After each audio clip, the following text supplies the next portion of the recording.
सत्याची जोड असणं महत्वाचं आहे, नाही तर त्या ज्ञानाचा काहीही उपयोग नाही.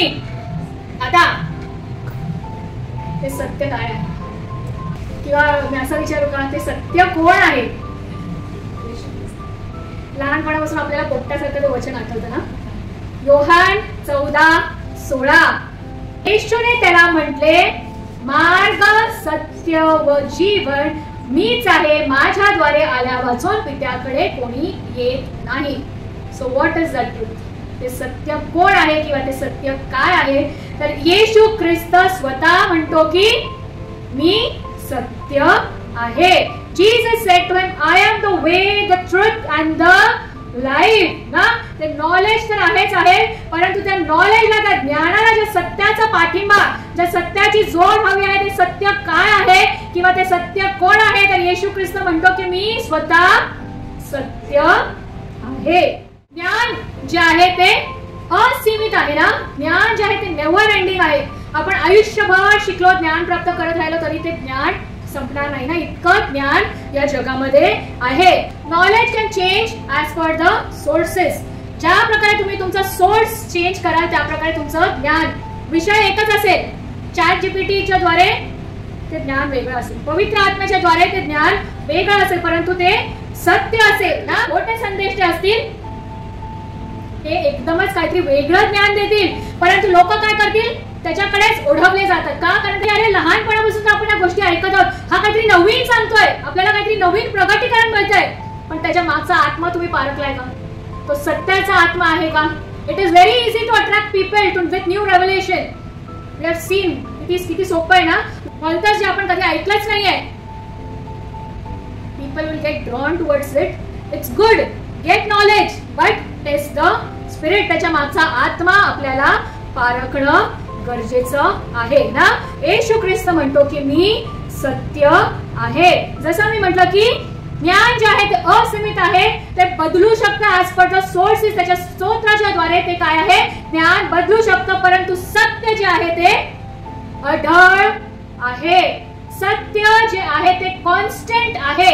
एखादं सत्य कधीही बदलत नाही. आणि येशू ख्रिस्त म्हणतो की मी सत्य आहे. त्यामुळे त्याचं अजून एक वचन सांगतं की मी काल, आज आणि युगानुयुग सारखाच आहे.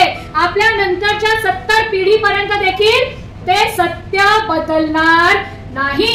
आपल्या 70 पिढीपर्यंत किती ज्ञान वाढेल, किती ज्ञान वाढेल. आता फक्त मार्सवरती गेले, सगळे कदाचित प्लॅनेट व्यापून टाकतील लोक, परंतु सत्य जे आहे ते काय आहे, कॉन्स्टंट आहे, अढळ आहे, ते बदलणार नाही. कारण येशू ख्रिस्त म्हणतो की मी सत्य आहे. आज मला येरणची गरज होती, कारण अगदी किंडर गार्डनचा मी प्रश्न विचारणार आहे.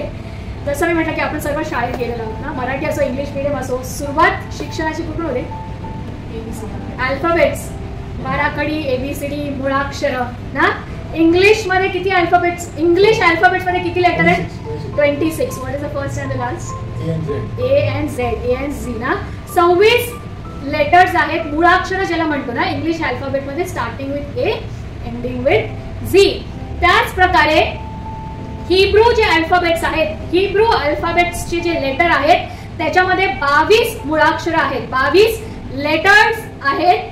आणि त्याच्यातला त्या 22 मधला पहिला ए ज्याला आपण जसं म्हणतो, जसं जे पहिलं लेटर आहे त्याला अलेफ, ALEPH किंवा ALEF असं म्हणतात. आणि शेवटचा आपल्यासाठी जो इंग्लिश मध्ये Z आहे, तो ह्या 22 मधला हिब्रू मधला जो शेवटचा 22वा लेटर आहे किंवा मुळाक्षर आहे त्याला ताव, TAV किंवा TAU असं म्हटलेलं आहे. हे मी ज्ञान तुम्हाला का पाजळत आहे याच्यासाठी की इंग्लिश मध्ये आपण आपला काय विषय, नॉलेज अँड ट्रुथ ना. ट्रुथ, सत्य. जसं येशू ख्रिस्त म्हणतो की मी सत्य आहे. आता हे सत्य किंवा ट्रुथ याला हिब्रू भाषेमध्ये एमिट, EMIT किंवा EMET असं लिहिलं जातं. त्यावेळेस आपण त्याला हिब्रू लिपीमध्ये लिहितो, अशा रीतीने ते लिहिलं जातं. आणि हिब्रू वाचताना उर्दू कसं वाचतं माहितीये, लेफ्ट टू राईट, उलट या साईडने. आपण कसं असं सरळ वाचतो ना, उर्दू जे आहे ते उलट वाचतो. आणि इब्री भाषा पण तशीच वाचली जाते. तर हे ट्रुथ इंग्लिश ट्रुथ याला इब्री भाषेमध्ये एमिट EMIT असं म्हटलेलं आहे. आणि एमिटला किंवा सत्य ट्रुथ ह्याला जेव्हा इब्री लिपीमध्ये लिहिलं जाईल त्यावेळेस हे असं लिहिलं जातं. ठीक आहे. आणि हिब्रू भाषेमध्ये किती मुळाक्षर आहे म्हटलं मी? 22. आणि इब्री मुळाक्षर किंवा इब्री लेटर्स बघतो त्याच्यातलं पहिलं अक्षर आहे अलेफ ALEPH आणि शेवटचं अक्षर आहे TAU. हे किती सुंदर प्रगटीकरण आणि ह्याच्याविषयी प्रगटीकरणाच्या पुस्तकातच लिहिलेलं आहे. प्रगटीकरण 22:13 तो म्हणतो की मी अल्फा व ओमेगा म्हणजे पहिला व शेवटला आदी व अंत आहे. आणि तो काय म्हणतो मी सत्य आहे. आणि हे सत्य अक्षर जेव्हा हिब्री भाषेत लिहिण्यात आलं तर त्या शब्दाचा पहिलं अक्षर मुळाक्षर पहिलं लेटर आहे इब्रीतलं आणि शेवटचं जे आहे ते शेवटचं अक्षर आहे. खरोखर देव किती आपला अद्भुत आहे ना. प्रगटीकरण 22:13 मध्ये तो म्हणतो की मी अल्फा व ओमेगा म्हणजे पहिला व शेवटला आदी व अंत असा आहे. योहान 14:6 मध्ये तो म्हणतो की येशूने त्याला म्हटले मार्ग सत्य व जीवन मीच आहे. माझ्याद्वारे आल्या वाचून पित्याकडे कोणीही येत नाही. आणि आपल्याला देव सांगत आहे योहान 4:24 मध्ये की देव आत्मा आहे आणि त्याच्या उपासकांनी त्याची उपासना आत्म्याने व खरेपणाने केली पाहिजे. आत्म्याने व खरेपणाने म्हणजे बाय स्पिरिट अँड ट्रुथ ना. उपासना कशाने केली पाहिजे? आत्म्याने व सत्याने आपण केली पाहिजे. तर ज्ञान आणि सत्य, ज्ञान महत्वाचं आहे परंतु त्या ज्ञानासोबत सत्याची जोड, सत्याचा पाठिंबा असणं गरजेचं आहे. जे ज्ञान आपण प्राप्त करतो त्याचा सोर्स काय आहे, त्याचा आत्मा काय आहे ते पारखण्याची आज आपल्याला गरज आहे. ते सत्य काय आहे तर येशू ख्रिस्त म्हणतो की मी सत्य आहे. आणि आज आपल्याकडून पण तो अपेक्षा करत आहे की त्याची उपासना आपण आत्म्याने व सत्याने केली पाहिजे.